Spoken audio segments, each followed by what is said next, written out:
ওই দেখেন না, স্বৈরাচারী হাজারো অপকর্ম করে দেশ থেকে পালিয়েছে, ইন্ডিয়াতে দাদার কোলে বসে আছে, ওখানে বসে বসে বিবৃতি দেয় বাংলাদেশে কোনোদিন যদি আসতে পারে তাহলে তালিকা তৈরি করে করে মারবে।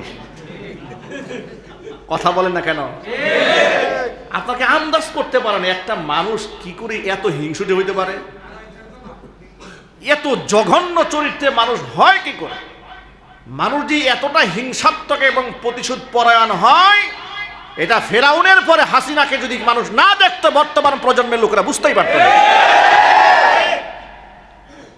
মানুষ এত নিকৃষ্ট হয় কি করে?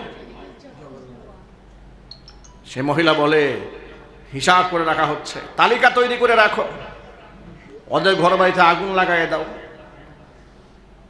একটা দেহের গুরুত্বপূর্ণ ইম্পর্টেন্ট জায়গা হচ্ছে মাথা। মাথা যদি নষ্ট হয় কাপড় চোপড় ঠিক থাকবে না, অটো খুলে যাবে। যে দলের প্রধানের মাথায় এত নষ্ট, পাগল, কর্মীদের অবস্থা কি হবে? কারণ হচ্ছে ঘরোয়া প্রোগ্রামে অনেক লং টাইম অনেক কথা বললে এগুলো মনে থাকে না, নেওয়া যায় না। যদি অনেক লং টাইম কথা বললে নেওয়া যেত তাহলে কোরআন একসাথে 30 পারা নাজিল হয়ে যেত। সূরাতুন আনজালনাহা ওয়া ফারাকনাহা, কোরআনে কারীমের আয়াত আল্লাহ নাজিল করেছেন ভিন্ন ভিন্ন স্তরে স্তরে, যেখানে যতটুকুন প্রয়োজন নাজিল করেছেন। কারণ কি? যেখানে যতটুকুন প্রয়োজন। ক্লাসও যখন হয়, একটা ক্লাস 40 মিনিটের উপরে হয় না, এটাই মোর সায়েন্টিফিক, বিজ্ঞানসম্মত। কারণ মানুষের মস্তিষ্ক এর থেকে বেশি ধারণ করতে পারে না, মনে থাকে না। নবী করিম সাল্লাল্লাহু আলাইহি সাল্লামের 23 বছর নবুয়তের জীবনটা এতটা বিস্তীর্ণ, আল্লাহ তাআলা আল্লাহর হাবিব সাল্লাল্লাহু আলাইহি সাল্লামকে 23 বছরে যা উপহার দিয়েছিলেন, এগুলো 23,000 বছর বলেও শেষ করা যাবে না। এটাই তার মুজিজা। 23 বছরে তিনি যা পেয়েছেন 23,000 বছর বিশ্লেষণ করেও এটার কুল কিনারা করে শেষ করা যাবে না। এটা এক মহা সমুদ্র। কারণ নবী করিম সাল্লাল্লাহু আলাইহি সাল্লামের জীবনটাই হচ্ছে কোরআনে কারীমের বাস্তব নমুনা। কোরআন সম্পর্কে তো সুস্পষ্ট বর্ণনা এসেছে, লাউ আনজালনা মাহা হাদাল কোরআন আলা জাবালিন লারাআইতাহু খাশিআম মুতাসাদ্দিআম মিন খাশিয়াতিল্লাহ, যে পাহাড়ের উপর নাজিল করলে পাহাড় চূর্ণ বিচূর্ণ হয়ে যেত। যে কোরআনে কারীমের আয়াত লিখতে গিয়ে, ব্যাখ্যা বিশ্লেষণ করতে গিয়ে সমুদ্রের পানি শেষ হয়ে যাবে, গাছগুলো শেষ হয়ে যাবে, লেখা শেষ হবে না। তারই বাস্তব নমুনা তো মুহাম্মদ সাল্লাল্লাহু আলাইহি ওয়াসাল্লামের জীবনী। এই জন্য নবী করিম সাল্লাল্লাহু আলাইহি ওয়াসাল্লামের জীবনের অসংখ্য শিক্ষার ভেতর থেকে আমরা আজকে শুধুমাত্র কেবলমাত্র একটি শিক্ষা নিয়ে কথা বলবো। আমরা বলি ইনশাআল্লাহ। আল্লাহ পাক যেন আমাদেরকে খুব সার সংক্ষেপে, মোলাখাস খায়রুল কালামি মা কাল্লা ওয়া দাল্লা, অল্প কথায় বেশি বুঝাতে পারি, বুঝতে পারি, সেই তৌফিক আল্লাহ পাক আমাদেরকে দান করুন। আলহামদুলিল্লাহ আলহামদুলিল্লাহ নাহমাদুহু ওয়া নাস্তাঈনুহু ওয়া নাস্তাগফিরুহু ওয়া নু'মিনু বিহি ওয়া নাতাওয়াক্কালু আলাইহি ওয়া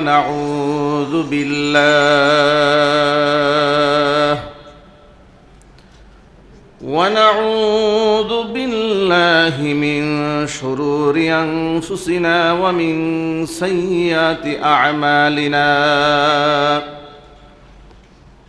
মান ইয়াহদিহিল্লাহু ফালা মুদিল্লা লাহু ওয়া মান ইউদ্লিলহু ফালা হাদিয়া লাহু। ওয়া নাশহাদু আন লা ইলাহা ইল্লাল্লাহু ওয়াহদাহু লা শারীকা লাহু। ونشهد أن سيدنا ونبينا وحبيبنا وشفيعنا ومولانا محمدا عبده ورسوله الذي أرسله بالحق بشيرا ونذيرا وداعيا إلى الله بإذنه وسراجا منيرا أما بعد فأعوذ بالله من الشيطان الرجيم بسم الله الرحمن الرحيم والذين ينفقون في السراء والضراء والكاظمين الغيظ والعافين عن الناس إن الله يحب المحسنين.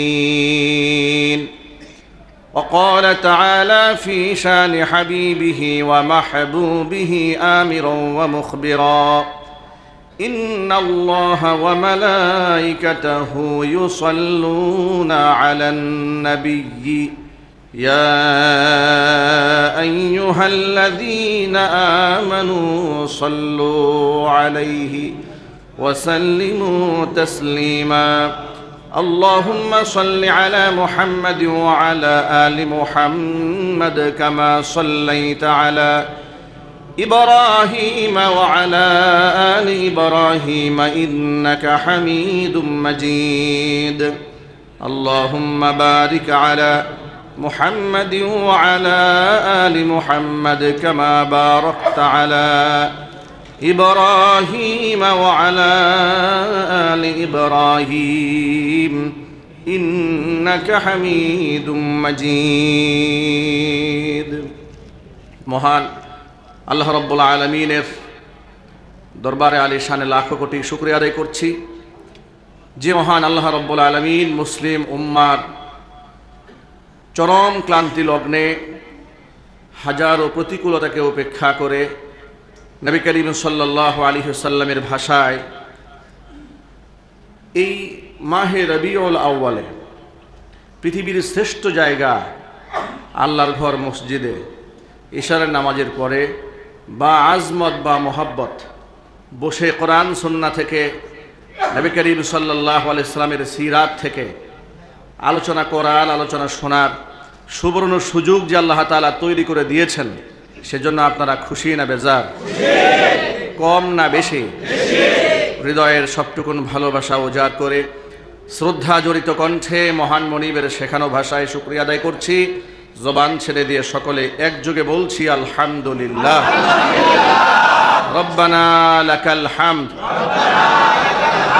হামদান কাসীরা তাইয়িবান মুবারাকান ফীহি ইয়া রাব্বি লাকাল হামদু কামা ইয়ানবাগি লিজালালি ওয়াজহিকা ওয়া আযীমি সুলতানিকা।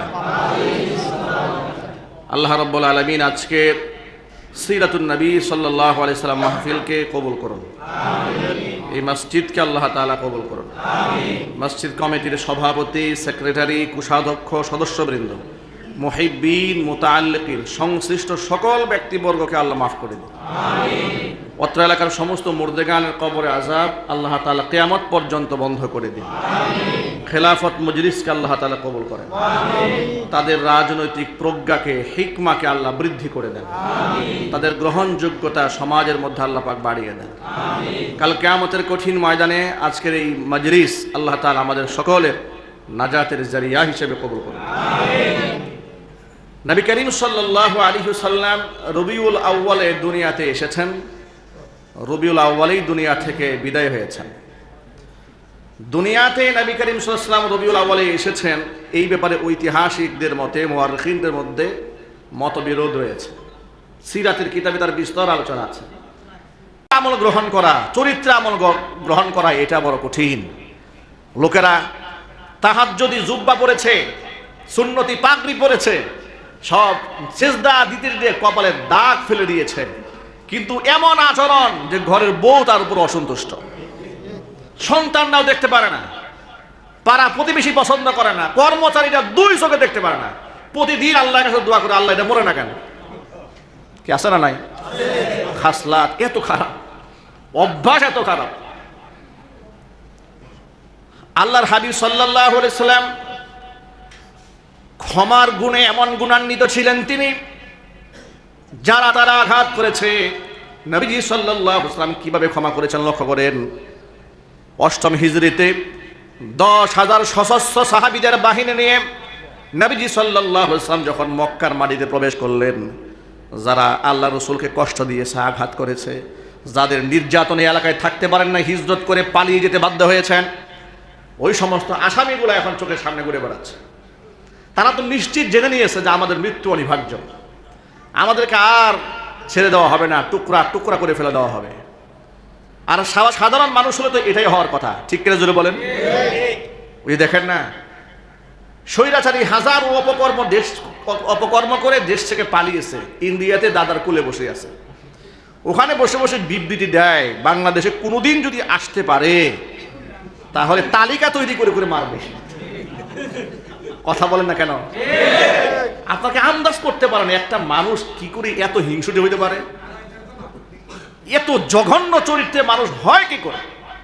মানুষ যে এতটা হিংসাত্মক এবং প্রতিশোধ পরায়ণ হয়, এটা ফেরাউনের পরে হাসিনাকে যদি মানুষ না দেখতো, বর্তমান প্রজন্মের লোকেরা বুঝতেই পারত না মানুষ এত নিকৃষ্ট হয় কি করে।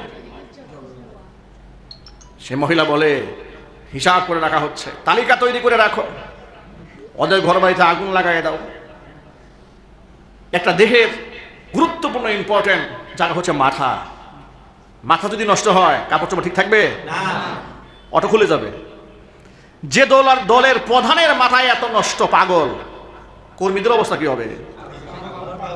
এই জন্য এগুলো গায়ে জামা কাপড় নাই। কথা বুঝতে পেরেছেন? আমরাও খুব ঠান্ডা মাথায় বলি যে ওনার একটা চিকিৎসা দরকার, মানসিক চিকিৎসা, খরচ লাগলে না হয় আমরা ব্যবস্থা করে দেবো, অসুবিধা নেই, ঠিক কিনা বলেন? তার চিকিৎসা হওয়া উচিত। এতগুলো মানুষ খুন করার পরে যারা আত্মা কাঁপে না, হৃদয় গলে না, অনুতপ্ত হয় না, অনুশোচনা জাগ্রত হয় না, তো পাগল ছাড়া বলবেনটা কি তাকে? ঠিক কিনা যদি বলেন? আল্লাহর কাছে এই ধরনের লোক তো হেদায়েত হবে না। শুধু এই দোয়াই করব, নিকৃষ্ট পতন আল্লাহ পাক দিয়েছ, নিকৃষ্ট মৃত্যু তুমি দান করো, যাতে পৃথিবীর ইতিহাসে ফেরাউনের মতো সেও স্মরণীয় হয়ে থাকে।